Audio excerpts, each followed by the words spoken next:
मुझे लगता है कि आज जनता का आभार व्यक्त करने का दिन है, जो जीते उनको बधाई देने का दिन है।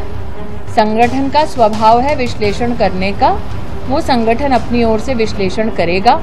कभी अधिकारियों को फटकारती थी तो कभी राहुल गांधी को ललकारती थी, लेकिन अब हालात कुछ बदल गए हैं।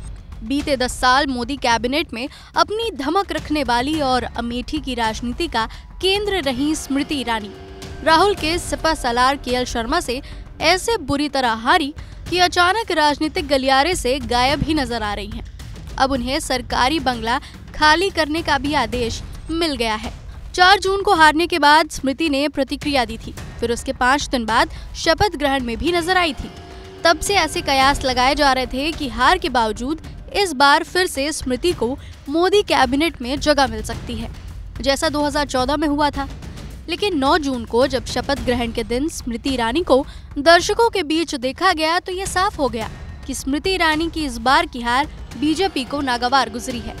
दर्शक दीर्घा में बैठी स्मृति ईरानी हंसती तो नजर आई, लेकिन 10 साल केंद्रीय मंत्री रहकर खास रहने वाली स्मृति को इस बार आम होने का मलाल तो जरूर हुआ, जो कभी कभी उनके चेहरे पर भी नजर आया।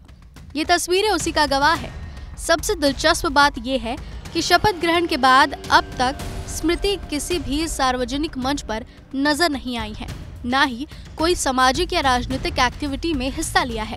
अब तो शहरी विकास मंत्रालय के तहत आने वाले डायरेक्टर ऑफ स्टेटस ने नोटिस जारी कर स्मृति ईरानी को बंगला खाली करने का निर्देश भी दे दिया है। यानी 2024 के बाद न सांसदी रही, न केंद्रीय मंत्री का पद और न ही सरकारी बंगला। ऐसे में आशंका लगाई जा रही है कि कहीं यह संदेश तो नहीं कि पार्टी को उनके तेवर पसंद नहीं आ रहे हैं और उन्हें साइडलाइन करने की तैयारी हो रही है। हालांकि खबर तो ये भी है कि बीजेपी उन्हें संगठन में अहम जिम्मेदारी दे सकती है। बहरहाल एक बात तो तय है कि अमेठी से राहुल ने खुद को दूर रखकर स्मृति से 2019 का ऐसा करारा बदला लिया है जिसे ना स्मृति और ना बीजेपी पचा पा रही है।